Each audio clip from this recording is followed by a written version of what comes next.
Okay, I'm the sociology guy. I am an experienced teacher of sociology and an examiner for one of the major exam boards. And following the roaring success of my last video that got 350 views, in comparison to Kong versus Octopus, which got 52 million, or A Magician Stealing Amanda Holden's Bra, which got 23 million views, I've decided to make a second video on the A-level exams this year. What I'm going to be doing is I'm going to be looking at one of the potential essay questions that might come up based on what has been missing from the AQA exam material so far. So the specimen papers and last year's A-level paper have made no mention of this topic, which was the media and crime. There was a 4-mark question on sort of like how does the media distort crime, but because media and crime is such a big section of criminal behavior, I thought that what I would do is I'd put together a very speculative essay question type to help students, like if this question comes up. Huge disclaimer here, I have no prior knowledge of what is going to be on the A-level exams. Okay, I've written the question, I've written the item. They were created for a mock exam for my students in February 2018. Today is the 2nd of June 2018, and the exam will be sat on June the 15th 2018. I have no knowledge of what is going to be on the exam, but looking at the question types, looking at the different types of questions that have come up, I have noticed a few that AQA have not asked in these specimens or already. So I just like my students to be prepared for absolutely everything. And as a consequence, I've put together this video. The essay structure that I'm going to use, though, is only one way of answering the question. There are different approaches and there are different selections of material that can still score you full marks. This is not a definitive type of essay that will get you 30 out of 30. This is just one way in which you can approach the question and draw in information from all over the specification that you've learned and add in some bits of contemporary sociology that have been kicking around, including a couple of hot topics that have been in the news this year. So here it is. This is the item. Again, as I said, I created it. It is not AQA official materials. It says, some sociologists suggest that the media can have an impact on the way that criminal behavior is perceived and suggest that they tend to focus on certain groups in society as being more deviant than others. Other sociologists suggest that the media play an important role in promoting values that lead to criminal behavior. And the question is asking you to use material from item A and your sociological knowledge, evaluate the relationship between the media and crime. Okay, once again, the question and the item are not official AQA examination materials. They've been produced for my students for their mock exam in February. But if we look closely at the item, there are a few things here that I might kind of highlight. Some sociologists suggest that the media can have an impact on the way that criminal behavior is perceived. As you can tell, my penmanship skills are just fantastic, and suggest they tend to focus on certain groups in society as being more deviant than others. Other sociologists suggest that the media play an important role in promoting values, that lead to criminal behavior. Now, from these little hooks that we can see, the way that criminal behavior is perceived. Now, this could hint at news values. This could hint at the way victims are portrayed. This could hint at the way offenders are portrayed. This is looking at things like moral panics. Focus on certain groups, folk devils, marginalising different groups in society. Certain groups being seen as more deviant than others. And then this other point that I have beautifully annotated, promoting values that lead to criminal behavior. This can be the promotion of capitalism. This can be promoting the American dream. This could be transmitting criminal ideas and knowledge. So there is a lot in that item that you could potentially use as long as you can link it back into the media. So if we look at the structure of the question, it's a 30-mark question. And as you can see here, 12 marks of it go for your knowledge and understanding of sociological terms, concepts and ideas. This is your basic knowledge and understanding. 9 marks go for your ability to apply sociological theories, concepts, evidence, and research methods to a range of issues. So this is the material that you select and how you show how it answers the question. Then we have another 9 marks for analysing and evaluating sociological theories, concepts, evidence, and research methods in order to present arguments, make judgments, or draw conclusions. The draw conclusions part is really important because on the mark scheme itself, you cannot get above 24 if you do not attempt a conclusion. Now, there are a couple of other web videos out there. There's one out there by the sociology teacher who talks about the differences between, the reasons why we should have introductions and conclusions. For me, a conclusion is a must. You have to have a conclusion. But what we can also see from this is the vast majority of the marks that you're going to get are for the higher order skills. Your ability to pick sociological theory that answers the question, for your ability to analyze it, your ability to think critically and evaluate these theories. So let's have a look at a few. Let's go back and have a look at the question again. I've done this well. Let's have a look at a few of the key concepts that we could potentially be exploring in this question. News values, the idea of Dukes that are news values, and that the news teams actually pick the stories that are reported, and that they have certain key values, things like proximity, sensationalism, and stories that have a kind of sexual content or a violent content. Advertising creating strain is another good one. Merton's strain theory is really, really useful to use right across the board. If you haven't revised Merton's strain theory in the lead up to these exams, I would suggest that is one thing that you need to know about crime and deviance. It is a big, big theory. The transmission of criminal ideas and values, we've seen this increasingly happen through things like the internet and particularly the dark web. The ability to learn how to go in and hack people. Folk devils and moral panics, the kind of seminal study by Stanley Cohen, and deviant amplification. The marginalization of groups, taking a little bit of a left realist view on this. Generating fear of crime. Arousal, bit of a feminist link. Victimology. The media being used as a form of surveillance, bit of Foucault in there. Cybercrimes, glamorizing crime, hiding white-collar crime, so nice bit of Marxism, and the ideological state apparatus. I've also thought about sort of like mentioning criminalgenic capitalism. So when I've picked my 6 kind of concepts that I'm going to discuss, this is an idea that is kind of general to me. For a 30-mark essay, I'd be looking to develop 6 unique points to analyze them and to evaluate them, and then to come to a conclusion as to which of these or another that I think is the most important in there. So the ones I've picked for the purpose of this essay, and you can pick others, are news values, criminalgenic capitalism, folk devils and moral panics, victimology, the ideological state apparatus, and arousal. The reason I picked victimology in there is because it talks about the relationship between media and crime. It's not asking how can the media cause crime or how does the media report crime. It's about the relationship between the two. So putting something in like victimology and the way the media portrays victims can boost your grade a little bit. What I've found so far with the 30-mark questions that AQA have asked is that they are deliberately quite broad. They are broad in the sense that there is enough in there for a C grade student to do quite well, but there is enough there there is also a little bit more there to challenge the A star student to really excel.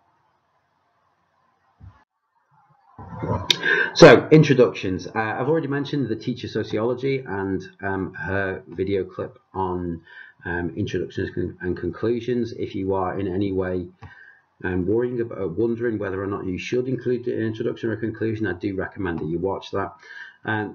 I personally go for an introduction every time. Again, I've mentioned in a couple of videos now that I think it puts the examiner in the frame of mind that this is a student who knows what they're talking about. There are some other sociologists.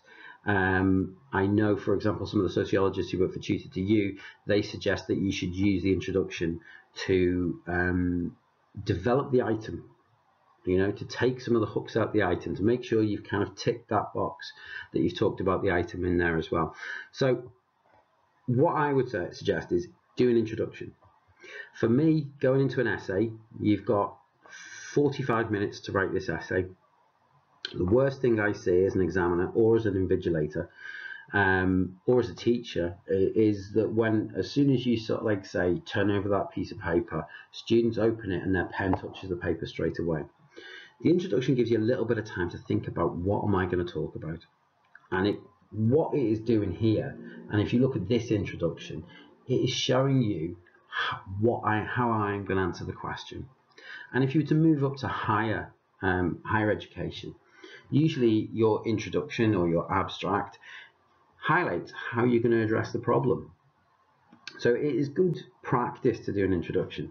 So for me, I've put the introduction as: some sociologists would suggest that the relationship between the media and crime is a two-way relationship, with the media both creating awareness of crime and also increasing the amounts of crime that are committed.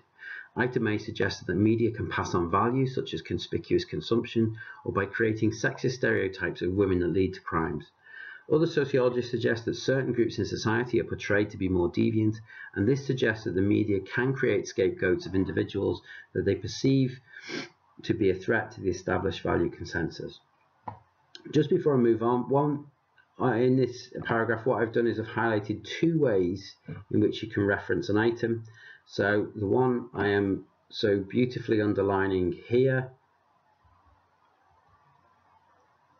in the quotation marks, that is one way you can reference the item, or the other way is a little bit more explicit where it just says item A. That is useful. You don't get marked down for not mentioning the item, but it's always good practice to draw down some of the information that AQA have presented you with. So we come to the main body, and for anybody who watched my video clip on education and social policy, this will seem familiar to you. For those of you who haven't yet, why have you not watched it? 350 people have watched it. I want to get that to 400. One of my students has a video of their cat which has more than that, so please go and watch it.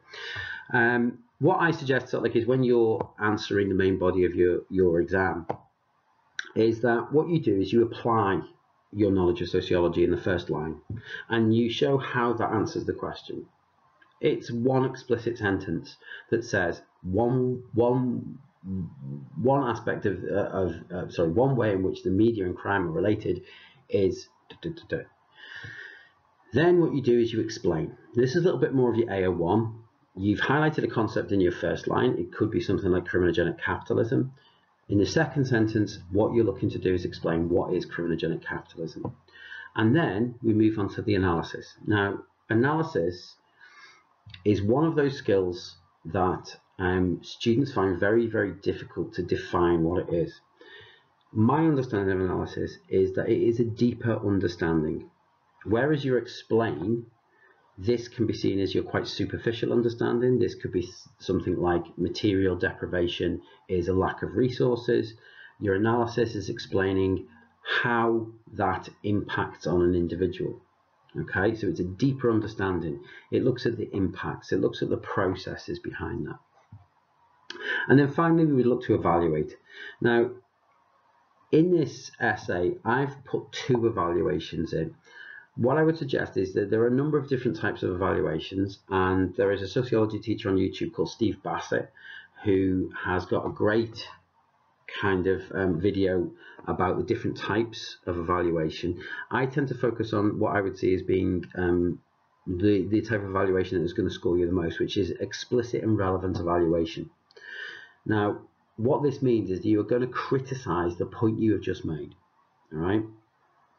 Steve Bassett says it's doing a Columbo. What you are doing is you're going to explain the point, and then you're going to do kind of like a 360 on it, and you're going to say, well, maybe not 360 or 180 on it, and say, however, this doesn't explain. However, other sociologists would disagree with this point because it is. And that's what we need to do throughout this essay. 6 explicit evaluations throughout this is going to score you quite highly in those mark bands. It's going to get you towards the top end of that 19 to 24. Evaluation is one of those skills that you cannot go into the exams without. So if we look at the first paragraph, as you can see down the left-hand column, I put the application, the explanation, the analysis, and on the next slide, so like you will see the evaluation. So I've looked at Duke's news values. So one aspect of the relationship between the media and crime is the reporting of crime in the media. Okay, reporting of crime, that's my concept. I've applied it, and I've applied it to the question by saying one aspect of the relationship between the media and crime. So I've ticked my application box there. Duke suggests that TV news selects its stories it is going to report on based upon news values. That is my basic understanding. Now, to show that I really understand it, I have to give some examples. I have to talk about the process of news values. These news values vary from reporting on sensationalist stories about celebrities to violent crimes with a sexual motive, despite them being statistically rare. Other news values focus on the proximity of the event, which leads to stories based in Europe and the USA being more likely to be reported than those in the Middle East, Africa, or South America. These news values have the potential to skew the perception of the viewer as to the level of crime and creates a disproportionate amount of fear of crime. That at the bottom is me explaining how news values and how the media has an impact on crime. Now what I need to do is explicitly evaluate this point. So I've actually gone with two evaluations here. One, however, mainstream media reporting in recent times has been criticised for not portraying the crimes of the elite, and the rise of people-centred journalism and the way people access news through social media has led many to question the impact of the media in being able to control the viewer's perception of crime. A good example of this that I could have put in and I could have elaborated on are things like the Black Lives Matter movement, where the crimes in themselves weren't reported but did break out through things like Facebook and Twitter. Second evaluation, however, some media outlets are still able to create scapegoats for criminal behaviour and reinforce social solidarity by creating folk devils for the general population to vilify. So in my first criticism, what I'm suggesting is the media is losing its power to control people because of people-centred journalism. People with camera phones who are recording events and they are uploading it to the internet, and the big news operators are snatching upon those, or stories that go viral and that the media then has to report them. But my criticism here is the media still does have a certain level of control. It still creates folk devils. And in my next paragraph, I'm going to give you some examples of these folk devils.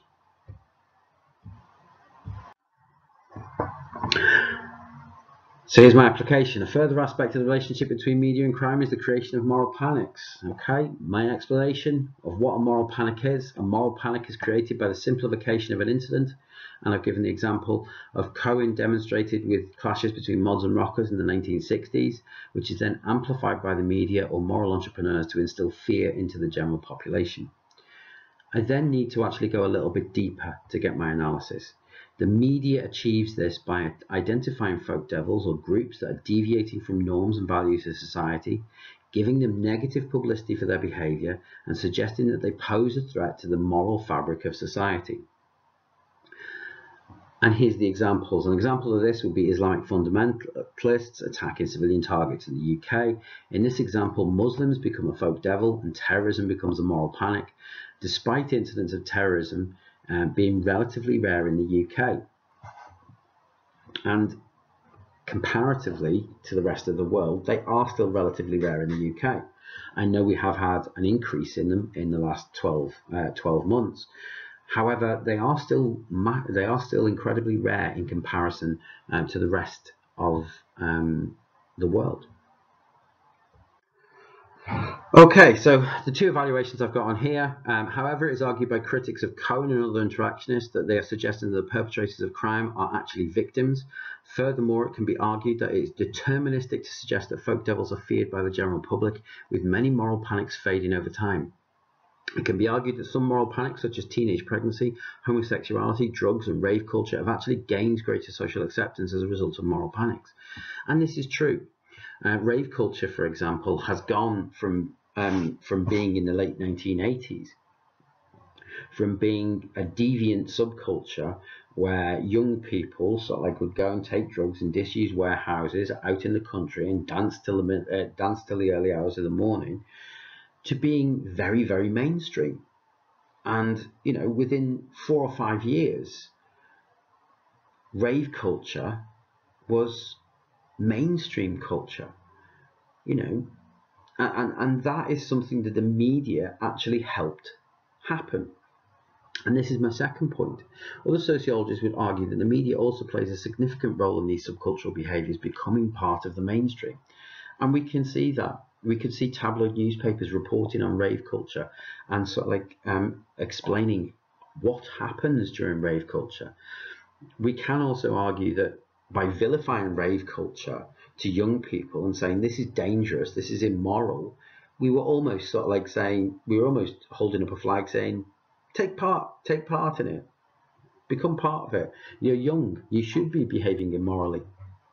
So in a way, rave culture was brought about. Rave culture became part of the mainstream because of the media, and this is the second point I've made on that. Moving on to a third paragraph, a further aspect of the relationship between media and crime is what we call criminogenic capitalism. Marxists suggest that the nature of capitalism leads to people committing crime as they want to acquire consumer goods that they see advertised through the media. A little bit more analysis here. The media created desire for goods through provocative advertising and suggesting that consumer goods will alter your lifestyle. Those who are unable to afford those goods turn to crime in order to satisfy their desires. Now, with criminogenic capitalism, one of the good evaluations for criminogenic capitalism is Merton's strain theory. Criminogenic capitalism and Merton's strain theory pretty much say the same thing, that if we can't afford things that we want, then we are going to turn to crime in order to achieve them. And this is my evaluation of that. This view is supported by Merton, who suggests the American dream of wealth and power that is pushed forward by the media causes strain, particularly amongst the working class, and that many adapt to this strain by deviating from the norms and values of society, either by adopting illegitimate means of obtaining goods and services, or by rejecting the American dream and retreating into drug abuse. And there's a criticism of both. So whilst I've used Merton to support the idea of criminogenic capitalism, I'm also going to go and criticise it. However, both of these approaches assume that people are passive and desire the goods that they see in adverts. Many people would actively choose to ignore media advertisements. Not everybody goes out and buys the new Apple iPhone, right? Not everybody wants the latest pair of trainers. Some people actively choose not to pursue that kind of capitalist goal.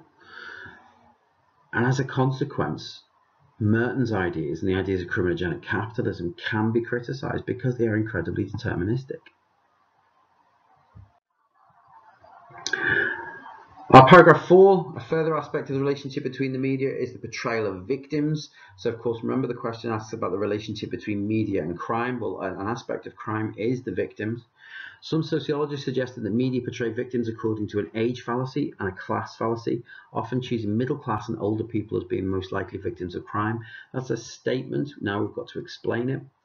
Further evidence of this can be seen through positivist victimology, which looks to blame individuals' behaviour for being the cause of the crime. This view is particularly relevant to sexual assault cases where the media will report what women were wearing or how much alcohol had been consumed in an attempt to justify why she was attacked. And we've looked at evidence of this in class where women have been murdered and they've reported that they'd had 6 Jaeger bombs beforehand. What relevance does that have to the fact that this woman has been murdered? And this was what positivist victimologists would say, going back to the idea of the 80s where women were being questioned on what they were wearing when they were sexually assaulted. It has absolutely no relevance as to why they were sexually assaulted. No relevance whatsoever. But positivist victimology would suggest that yes, well, you know, and to quote some of the judges at the time, she was asking for it. For me, you know, I don't agree with positivist victimology. I don't think anybody goes out wanting to be the victim of crime. And we've seen a backlash against this, and this is where I think is a hot topic, and it's why I think that media might come up this year. It's because the Me Too campaign has raised awareness of deviant behaviours of males in Hollywood and has put the focus firmly back on the accused rather than the victim. We've seen a major change in the way that sexual harassment and sexual assault are being dealt with on the back of this Me Too campaign. And it questions everything that we come to assume about positivist victimology. The second evaluation in there has been a backlash against Me Too. And as a consequence, we see some critics who suggest that the victims should have expected something to happen. And this is a view that would be echoed by positivist victimology.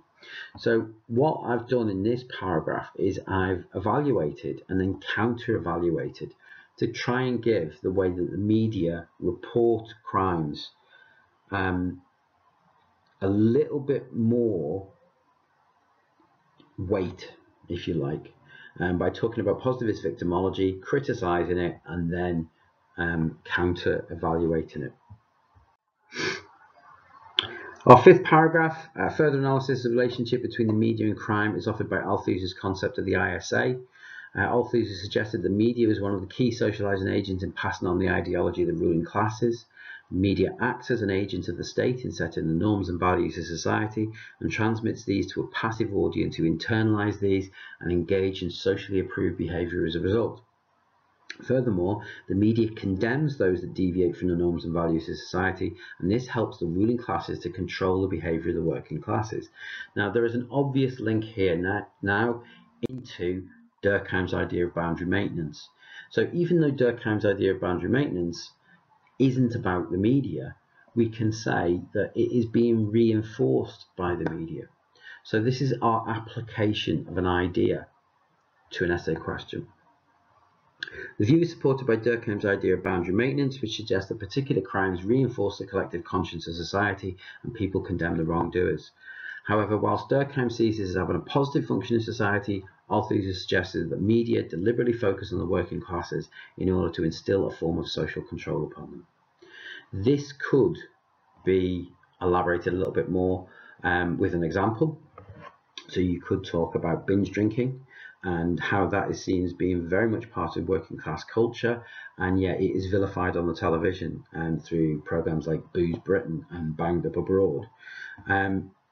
So we can see that sort of like we are meant to condemn the behaviour of these people who are going out and drinking, even though, this would then become a way in which the ruling classes can control the working classes. Paragraph 6, the final way in which the media can influence criminal behaviours through arousal, going a feminist link. Feminists suggest that the exploitation of women as sexual objects leads to crimes being committed against them. And then our analysis, our deeper understanding, how this happens, what is the impact. Hypersexualization of women in the media, in films, magazines, and music videos has altered men's perceptions of women's sexual availability and led to an increase in sexual assaults. Feminists suggest that these images are becoming more readily available with the advent of the internet, and it is becoming a dangerous part of both young male and young female socialization. We've seen recent news stories about young children sexually assaulting one another in schools, and you could use that to kind of develop your analysis. And we've seen stories that Ofsted have suggested that pupils in year 6 and year 7 are having discussions about sort of like how pornography is not real because of some of the acts that are happening. And obviously sort of like this becomes part of our discussion of media and crime. Our evaluation, Of course, we can bring in a bit of a functionalist view here, suggesting that the use of pornography in the media acts as a safe release of tension, while other feminists suggest that the sexualization of women in the media should be seen as empowerment rather than exploitation, very much a postmodern feminist argument there. Further critics would suggest that the idea of sexualized images leading to sexual violence is deterministic, and that many people who use the media for this purpose do not go on to attack others. So we have evaluations both ways there. We have an evaluation and a counter-evaluation. If you go through this essay, you will see numerous evaluation points, which is going to get you in the minimum of a 19 to 24 band. Then we come to the final part. Again, this is an idea I've brought from Steve Bassett, who's a sociology teacher on YouTube. The Smartarse Paragraph. I like to use John Oliver as an example of a smartass. Not only is he a Liverpool fan, but also sort of like if you've seen This Week Tonight with John Oliver, he is a smartass. Well, this is my attempt at a Smartarse paragraph for this question. The relationship between the media and crime can be seen to be both positive and negative. Some sociologists would suggest that the media portrays the working class and ethnic minorities as criminal, whilst ignoring the crimes of the rich and powerful. Others would suggest that negative depictions of women lead to deviant behaviours in men, whilst other sociologists would suggest that the media distorts our view of crime, turning victims into deviants. Okay, up to this point here, right, where again I've wonderfully annotated it, up to that point there, this is what I would call a summative conclusion. What I've done is I've taken the ideas that I've already discussed and I've summarised them. Now, summative conclusion, if you're looking at the bands 25 to 30, if you've done everything that you've done before and you've got to 24 and your conclusion takes you above that, for me, a summative conclusion will get you 25, 26. Okay. The next part is what would stretch me a little bit farther up to 27, 28, 29, 30. However, the media can also be seen as a positive force for change in society, particularly when it comes to the reporting of criminal and immoral behaviour. Recent campaigns around the exploitation and global conflicts have led to action from concerned parties, whilst the growth of social media has led to a greater awareness of criminal activities in local areas, foiling scams and aiding the police in securing convictions for behaviours such as cyberbullying, racial and hate crimes, and changing attitudes to behaviours that were once seen as deviant such as homosexuality. So, the new part of that is me evaluating the relationship between media and crime and saying that the media can be a positive force in helping us to tackle crime. Okay, of course, this is one way in which you could approach it. You could condemn the media. You could say that the media makes us feel afraid. You could say that the media is disproportionately representative of certain groups when it comes to crime. There's lots of different evaluations that you could put in there. This is just one I've chosen. Okay, so I hope you enjoyed this video cast. I have already done one on education and social policy. The next one I'm going to bring out is on globalization and crime. Then we're going to look at post-modernity and the family, the impact of globalization on the family, Marxism, crime, feminism and society, the fact that we're living in a postmodern age, and sociology as a science. These are questions that I would like my students prepared for if they were going into this set of exams. Lots of them haven't come up on any of the materials so far that we've seen from AQA. Even though there's only been one sitting, I like my students to be prepared for the unexpected, if you like. Hopefully you've enjoyed this. Hopefully you'll be able to use this, maybe send it on to your students, maybe just, sort of like as a sociology teacher sitting here on a Saturday night, maybe this is just the way you spend your time on a Saturday. Sadly, this is the way I spend my time on a Saturday. So thank you for watching. Goodbye.